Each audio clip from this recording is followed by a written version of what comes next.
everyone, welcome to our third episode of Hair Talk. I am here with Kalita from Two Small Rooms Organic in Blenheim in Marlborough, and so we're here to have a little chat, see how she's going after the last tumultuous 3 years. And I was lucky enough to see Kalita in November last year when we took over distribution for Organic Colour Systems, so that was really cool. We had a nice big catch up then. So tell everyone a little bit about you and how you started the salon and how you ended up in Blenheim and all of that kind of stuff, just to start with. Well, I'm originally from Blenheim, Okay. but we'd been living over in Australia, and when we came back and the kids were little, Greg he talked me into having a salon from home. He tried to do it while we were in Australia, but I was having babies and I was kind of like, well, it's not the right time. So he started a bit of a salon for me, started to try and build one. Yeah. It didn't come to anything. But then when we moved into this house, this area kind of, in the shed, it lent itself to being a salon, so it was good, an easy transition for us. So when my daughter was still at kindy, I started with no clients because I'd been away for 13 years. So I didn't have any clients, and I just thought I'll open a salon and then I can I wanted it to be cruelty free, cruelty free was my biggest thing, and then vegan after that, I guess, and low tox as much as I could. So I went with a different range initially because I hadn't heard of Organic Colour Systems at that point, and just started doing haircuts, and I'd be doing like 2 haircuts a week and that sort of thing. And actually my first colour that I did, I hadn't actually been colouring anyone's hair but my own for like 15 years. So I was really winging it. This client came in and I was just thinking to myself, I've got no idea what I'm doing because I haven't done it. I just had to wing it and make out I really knew what I was up to. But I really didn't at the time. So how did you get drawn into Organic Colour Systems? So I was following, there was a guy who used to be a hairdresser here and he lived in London, and I was looking at his page because he's got a couple of salons over there now, and he was using it, and I thought, well, because I was looking for something more, like low tox than what I was using, and I thought, well, if Terry's using it, it must be good. Yeah. So I looked into it, found the phone number, rang up, and I spoke to Vic, and then 2 weeks later I was at seminar in Auckland and doing my training. That was the training. Okay. Yeah. Cool. So that's how I came across. So I'd never heard of it or anything like that, but just found it somehow on Google. Yeah. Good. Yeah. That's good. Great. Love Google. So tell us, how did you start your hairdressing career? Go back to the beginning, and how did you get into hairdressing? Well, I wanted to be a hairdresser since I was like 3. I remember I had my hair cut at the salon. It turned out at the salon where I did my apprenticeship when my first haircut was 4. My mum used to cut it, prior to that. Yeah. And I think that probably was the point where I was like, I want to be a hairdresser. Yeah. And and when I was at school, wasn't my thing at all, but I wasn't allowed to leave until I had a job. So my dad used to come and pick me up every Wednesday because my parents had separated, but he would come and pick me up every Wednesday and bring me into town, and we'd stop outside the salons and he'd make me go in and ask for an apprenticeship, and I hated it, and I tell my kids about it all the time. I know. Yeah. And like sometimes it would pull up and I'd just be like, oh God, and I'd be walking in and they would be looking at me out the window, and someone would be like, no, we've got nothing. But I'd go and I'd be like, have you got an apprenticeship? And then eventually I got to do a trial, and that's how I got my apprenticeship. But there was months of every Wednesday, it was ages, of just going in and asking, and really not liking Wednesdays. Reading the Wednesday, knocking on the door.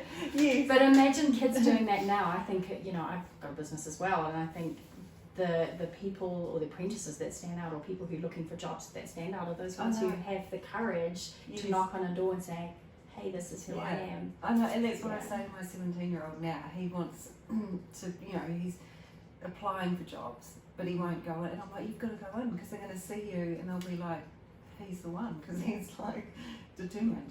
Yeah, and that doesn't come across on a piece of paper. No, not at all. Yeah. No. That's No. awesome. Okay, Yeah. let's check what else I've got here.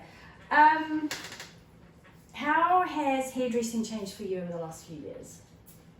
5 years, 10 years, whatever. Obviously, the last 3 years have been a very interesting time for hairdressers in New Zealand, but for yourself, how has hairdressing changed for you? If you think about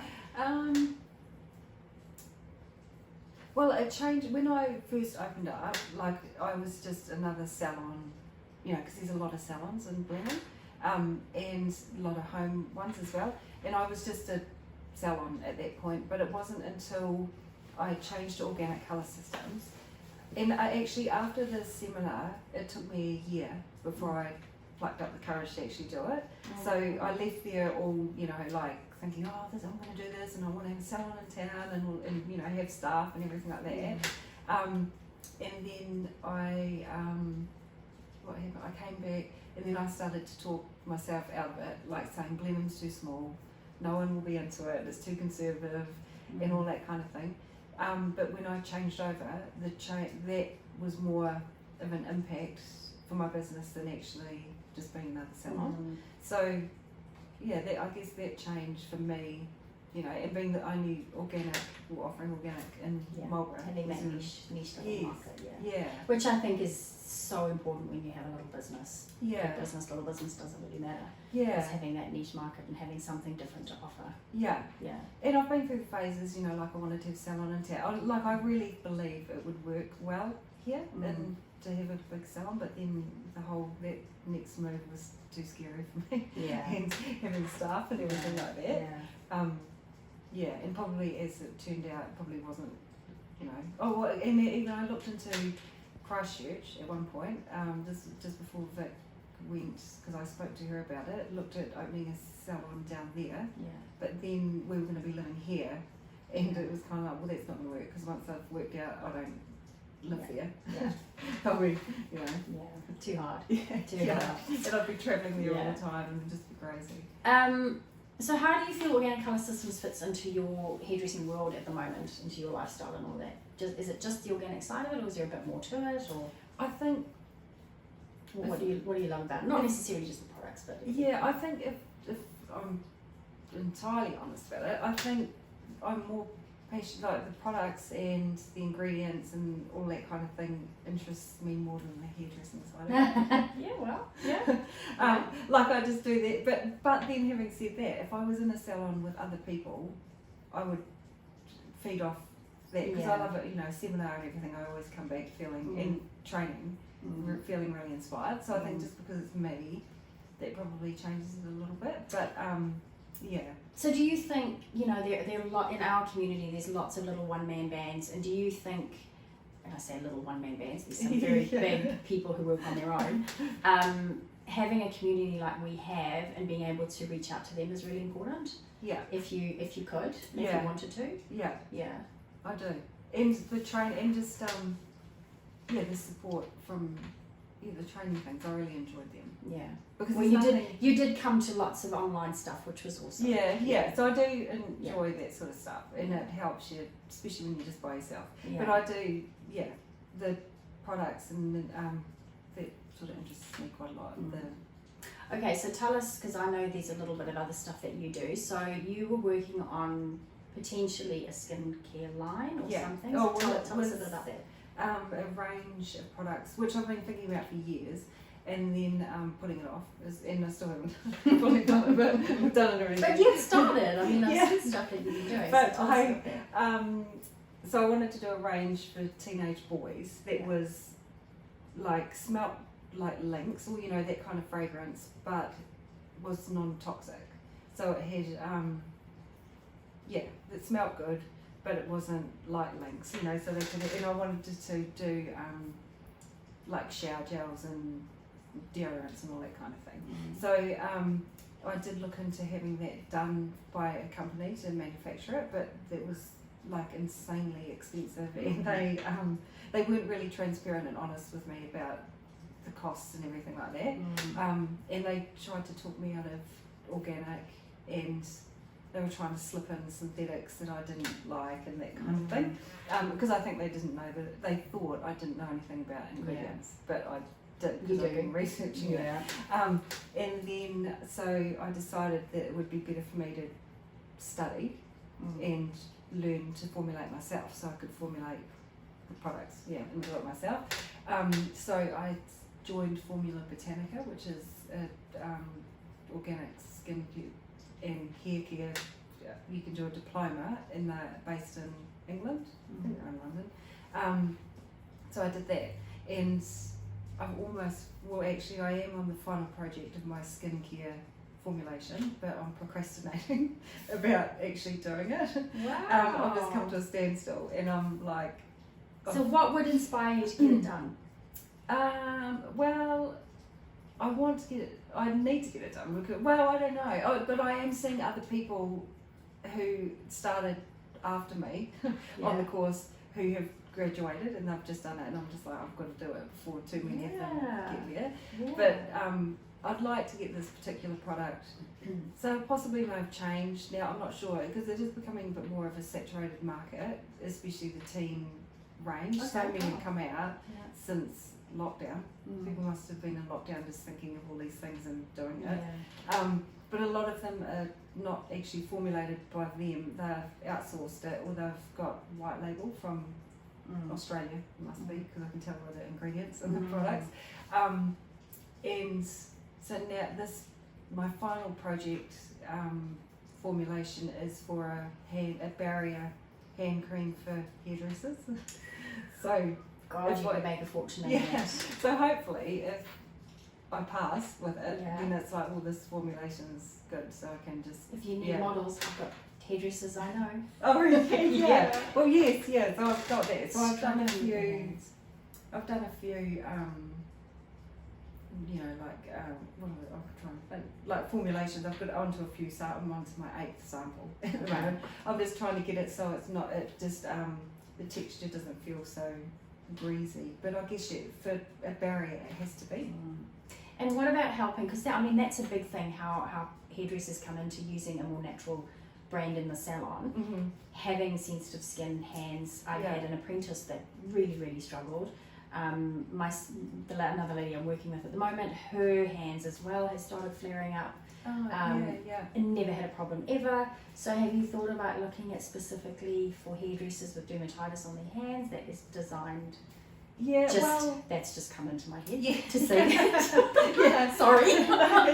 Well, because you can't really claim that you can, but the ingredients that you do, the ingredients I've chosen are New Zealand extracts, and they're really they're good for that kind of thing. So they all. So in the barrier cream, you mean? Yes, okay. So and it's a water. It probably won't mean anything to you, but there's oil and water emulsions, or water and oil. So water and oil is what I would have to do. So it sits. So you've got to select, the products that the ingredients that will sort of sit there to have a barrier, but ones that will absorb into it as well. So hopefully it will, that's the plan. That's so exciting. Yeah, and it could be for that, or also because we spend a lot of time, my daughter and I, at horses. Okay. And we washed one of the horses the other day, and they brought out Head and Shoulders, and I was just like, because these horses, they spend a lot of money on them, and then they've just had Head and Shoulders shampoo. Yeah. And I looked at it and I was just like, I'm not going to use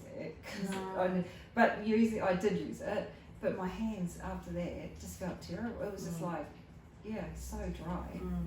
And, more so than using organic colour systems. But I don't get that problem, luckily. No, there are definitely people out there that,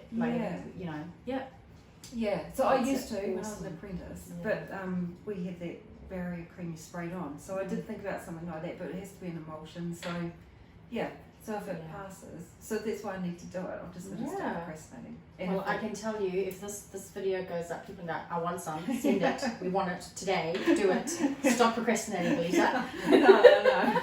Yeah. No, that's very exciting. Yeah. That's very cool.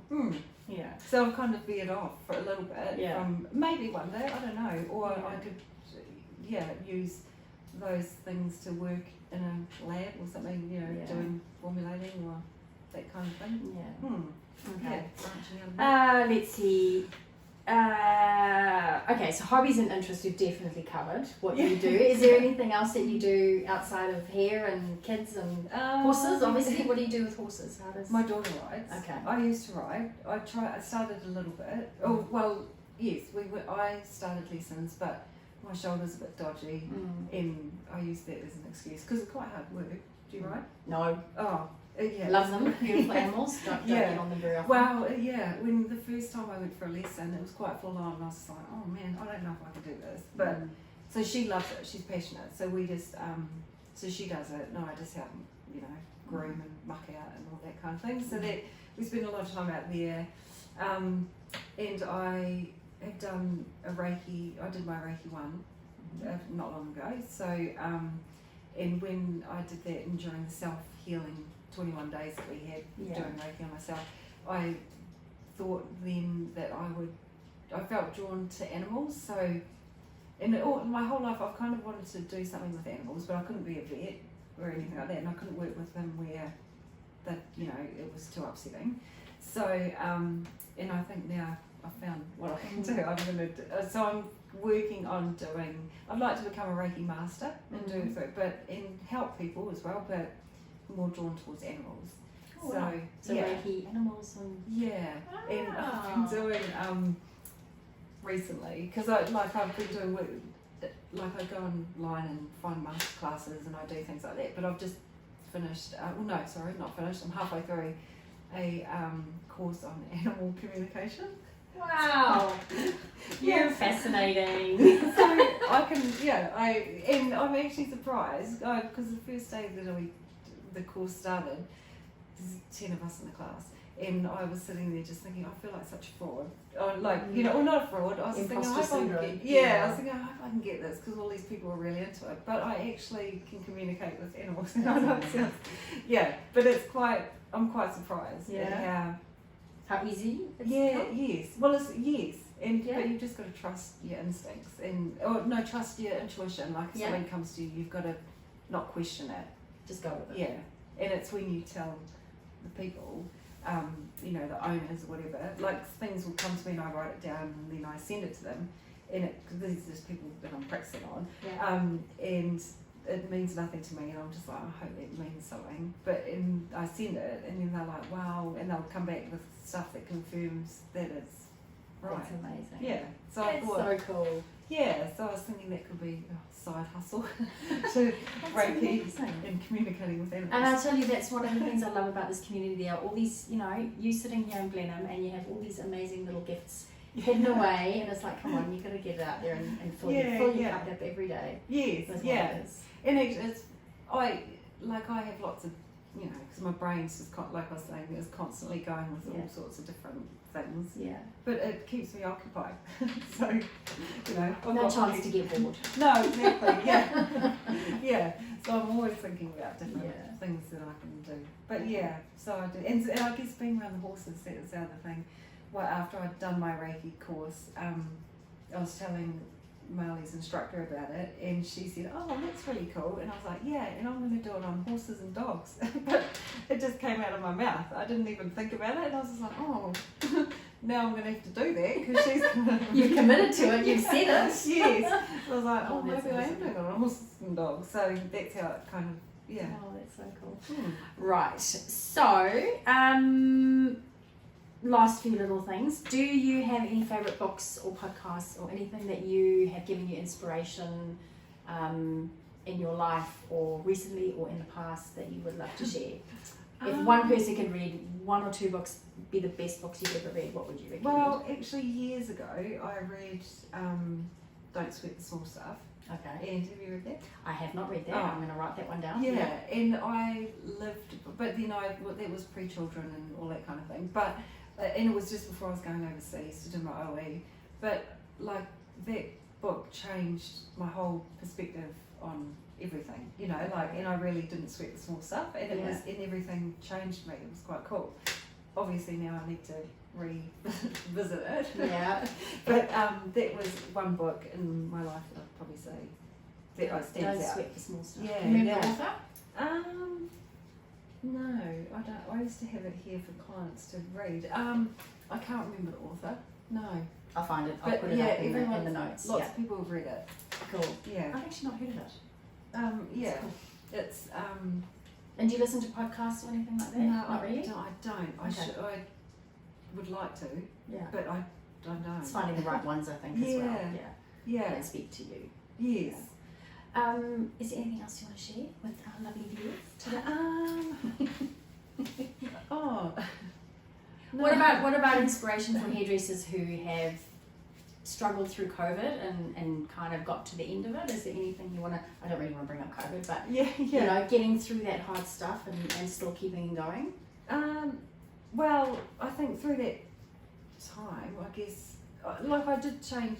That kind of changed my whole views, not on hairdressing as such, but the fact that I had this client, like I said, that I really didn't want to let down, and because I couldn't work, they just dropped me like a hotcake. Yeah. And that was fine. But I think I've really found my tribe now Yeah. through all of that, because everyone was prepared to support me in whatever way, you know, in trading and doing things like that, so that Yeah. we could carry on. Yeah. And lots of clients, I did have clients who, you know, stayed away but didn't do anything in the meantime, and then came back to me. Yeah. So It's been a massive what do you call it?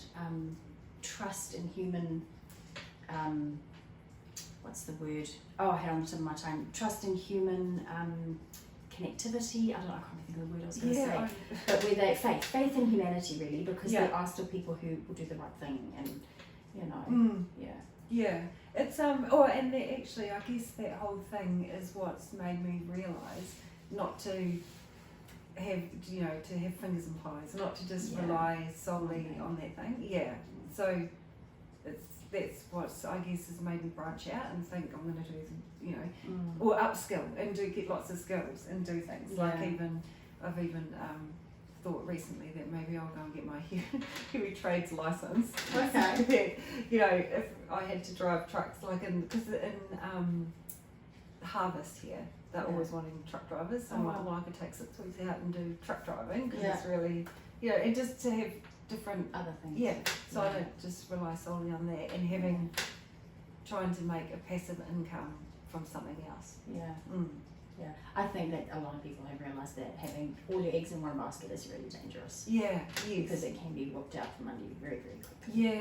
Yeah, because it was really scary. Well, and I can look back on it now, and you don't really think, but when you're go back, it was quite a scary. I mean, it was scary for everyone. Yeah. But scary when you knew that you were doing something that wasn't, like I felt was completely different. But there's a huge community of everyone who was doing the same as me, but I felt like I was just by myself in it. Yeah. Well, you definitely weren't. There were lots. Lots of people who felt hard done by. So. Yeah, but good on you for sticking through and creating this whole new world for yourself. It's amazing, and it is inspiring to see it, because that's cool, because it's giving you a newfound passion, which is amazing. Yes. Just don't give up on hairdressing, because that's still a creative part of you, right? You never give it up. Yeah. All Well, right. that's the only time I can concentrate, actually. Focus on one thing. Yeah, it's like, I'm in here to do hair, I can't, you know, because I am very much, like, I'll just start doing something, and then it's a joke in our household, like I could be, I don't know, folding washing, next minute I'm sitting down and I've got the female clay out and I'm making earrings or something really random like that, and I haven't even finished what I started. That's so so good. Yeah. Most creative people never finish anything. Yeah. All right. That's awesome. Thank you so much for taking the time and having a chat with me. No worries. And